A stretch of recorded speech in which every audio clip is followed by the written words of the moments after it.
Hey, Raphaël, je t'ai cherché dans toute la ville. Dis-moi, aurais-tu envie de te lancer dans un nouveau Legacy? Non. Je suis fatigué des Legacy, Pierre-Louis Renaud. Mais qu'est-ce que tu as? On dirait que tu n'es vraiment pas dans ton assiette. Oh oui, c'est maintenant que tu le vois. Un nuage noir de peste noircie me tourne autour de la tête depuis des semaines. Je suis triste à m'en fendre les veines. Mais... Tu vois, Pierre-Louis, ne joue pas à l'enfant forme avec moi. Tu sais très bien de quoi je parle.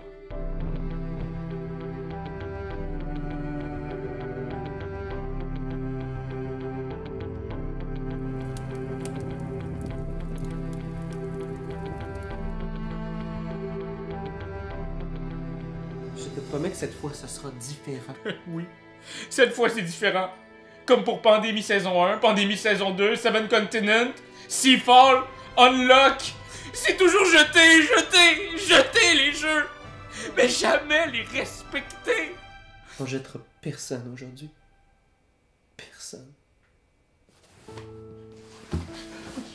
Tellement fatigué. Ce sera différent, c'est promis. Je l'espère tellement. Oui, alors, Charterstone. Charterstone est un jeu de type Legacy. Et boy, c'est quoi ça? Legacy, pour ceux qui n'ont jamais entendu parler de ce type de jeu, c'est un jeu dans lequel chacune de vos parties va avoir une influence sur votre prochaine partie. Alors, c'est pas pour les gens sensibles parce que vous allez écrire sur la planche de jeu, vous allez nommer les villes, vous allez peut-être aussi coller des collants sur la planche, hein, des nouveaux bâtiments pour faire de nouveaux projets, vous allez même déchirer des cartes. Ah! Oui! Non! Donc déjà, si ça vous horripile, ça, c'est pas un jeu pour vous. Mais... Courez! Exact. Si ça vous excite, si votre curiosité a été piquée, ben, je pense que vous allez trouver ici quelque chose de vraiment intéressant, voire même unique. Là, faites attention, il va y avoir des spoilers. Il va y avoir des divulgateurs, comme on dit en français. On va essayer d'y aller tout doucement, mais on va juste aller un petit peu plus loin, vous dire quelques affaires, mais ça scrapera pas votre bonheur du jeu. On vous le promet, on vous dit rien de trop intense. Comment est-ce qu'on peut dompter cette bête-là, Charterstone? Comment on joue? Mais en fait, Charterstone, il faut avoir le plus de points de victoire pour gagner la partie. OK. Puis à la fin de la campagne, si tu as le plus de points de victoire, tu gagnes la campagne. OK. Et comment on joue? On a deux petits meeples, deux ouvriers, qu'on va placer à une place. Et là, faire les actions. Mettons, ça te donne des ressources. Ça me donne des ressources. Des citrouilles, mettons. J'ai une citrouille. Automatiquement, à cette place-là, j'ai une citrouille. Après ça, je place mon deuxième pour échanger ma citrouille contre $1. Et quand j'ai plus d'ouvriers, je les reprends pour un autre tour. That's it, that's all. C'est comme ça que ça se joue. C'est même plutôt simple. C'est assez simple, je vous dirais, jeune padawan. Et là, bien sûr, vous comprendrez, le jeu propose 12 parties. Donc, il y a un scénario, une histoire, très simple, j'en conviens, mais qui va faire évoluer le jeu. Et dans ces 12 parties-là, à chaque partie, vous allez découvrir de nouvelles règles. De nouvelles règles, des nouveaux bâtiments qui vont commencer à populer votre board, qui vont vous amener à faire des points de victoire supplémentaires, qui vont même vous permettre de remplir des missions. Mission ici qui est à 6 $, je fais regarde. 5 points de victoire. Regarde. Je le fais. Tu le fais? Yeah. Hey, checkez ça. C'est ça que ça va avoir de l'air à la fin. Fait qu'il y en a là, il va en avoir un char, une barre. Des options, des choix de combos, de façon de mixer des stratégies. Oh, ça a l'air un peu cochon, ça. Vous comprenez? Il y a 100 cartes, pas 100 cartes, il y a beaucoup plus que 100 cartes, ouais. Mais il y a 100 buildings à placer durant notre partie. Donc, mon board ressemblera jamais au vôtre, ressemblera pas non plus au tien. Ben oui, parce qu'on joue dans le même. Et le plus beau, c'est qu'à la fin de ces 12 parties-là, vous ne serez pas obligé de vous débarrasser du jeu. Vous allez pouvoir continuer à jouer à Charterstone. Après les 12 parties, vous pourrez continuer à jouer à un jeu de placement d'ouvriers unique que vous aurez créé par vos différentes décisions. Ok, voilà. Ben, Charterstone! C'est quoi ce jeu-là? Qu'est-ce qu'on en a pensé? Ben écoute, d'abord, c'est sûr que ça a été notre numéro 1 dans notre top 10 des meilleurs jeux 2017. Alors oui, forcément, on l'a apprécié. Oui, puis même s'il est sorti à la fin de l'année 2017, il est arrivé comme un vent de fraîcheur. Il a pu nous faire oublier tout le reste. Ben oui, puis regardez ça. Je pense que première chose, les illustrations, la direction du jeu, la direction artistique. C'est incroyable. Ça fait en sorte qu'on se prend pas au sérieux. On n'est pas dans une guerre mondiale. On est dans un univers joli comme tout. Ouais. Vert, blanc, plein de couleurs. Nos personnages sont tellement cute qu'en dedans de même pas une game, on est attaché à nos personnages. Ouais. Ça, c'est fou. S'il se passe de quoi à mon personnage, je vais être triste. Charterstone, ce que j'aime qui m'a fait du bien, c'est que tu peux le terminer complètement en une fin de semaine. Oui. Je trouve ça épuisant parfois, les Legacy, il y en a de plus en plus sur le marché, d'imaginer que je vais jouer à ce jeu-là pendant un an, parfois plus. Puis toutes les fois que tu vas voir ces personnes-là, Ouais. c'est à ça que tu vas jouer. Tu sais, on aurait envie de jouer à Inis ensemble. Ça fait tellement longtemps qu'on n'a pas joué. Mais il n'y a pas de Inis Legacy. Fait Mais qu'on non! peut pas. On n'a pas. On a toujours un maudit Legacy à finir. Comprenez? Et moi, c'est ça que j'aime, c'est le fait que tu as toute l'expérience Legacy, la surprise de la découverte de ton jeu qui évolue, qui progresse, mais tu peux te le clencher en 12 heures, dépendamment du nombre de joueurs. Et vraiment, ça, moi, c'est pour moi, c'est pourquoi ça a été le meilleur Legacy auquel j'ai joué jusqu'à maintenant, je pense. Ouais, moi aussi. Puis vraiment, c'est ça, ça donne envie de le binge play. Ouais! Et si vous primez l'explication. Puis tu le termines, puis après, c'est pas bien grave parce que tu peux acheter un kit de recharge et tu peux recommencer et t'as tenté l'expérience avec ta copine et Oui. vous avez vécu une game totalement différente. Complètement différente. Il y a des affaires qu'avec toi, on avait découvert. Il y avait des chefs, des robots, nanana. Et avec Elisabeth, on a trouvé d'autres choses. Et c'est arrivé. Il y a des choses qui sont arrivées dès la deuxième game qui, encore à la 10e game, toi et moi, on l'avait jamais découvert. Ouais!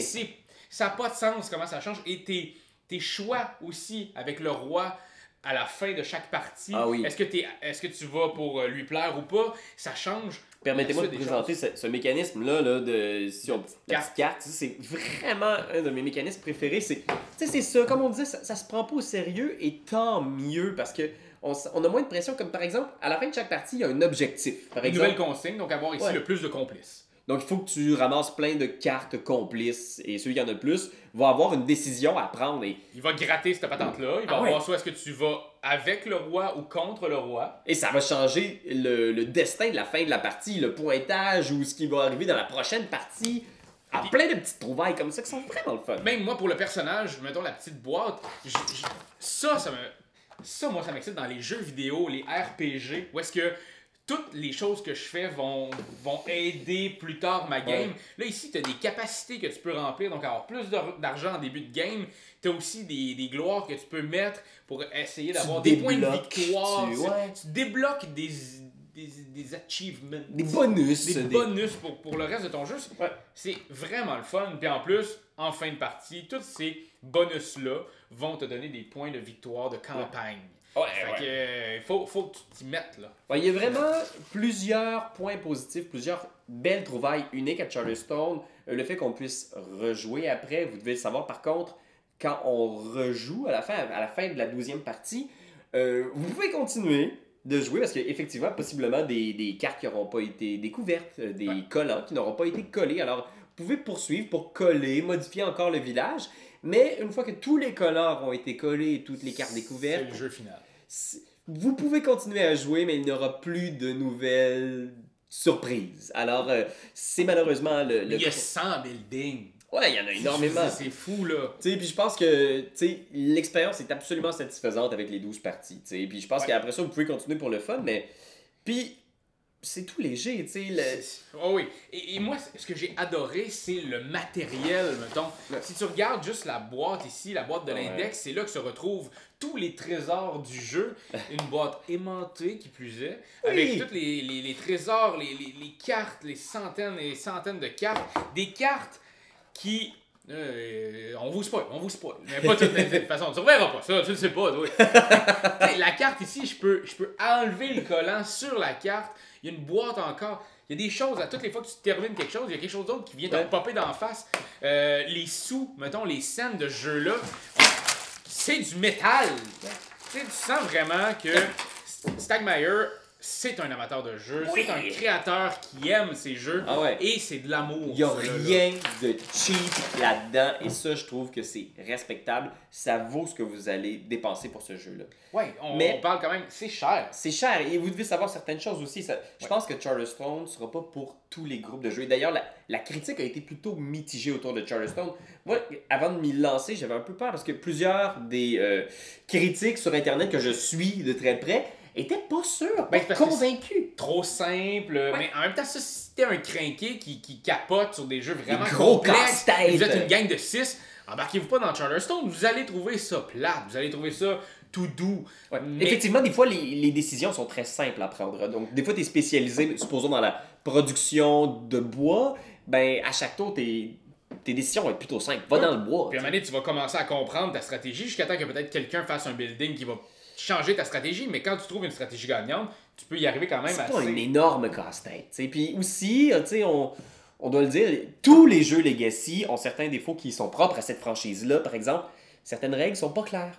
Non, puis Tu vas découvrir une règle au plein milieu de la partie et on va devoir faire des recherches sur Internet pour être sûr de bien comprendre ce que ça veut dire. tout spoiler ce qui s'en vient quand même. Ouais. Mais en même temps, dans ce jeu-là, ils disent, et c'est écrit dans les règles, si vous découvrez une règle plus tard, donc à la 3e game, vous avez mal fait quelque chose, à partir de maintenant, cette nouvelle règle-là s'applique. Mais auparavant, non.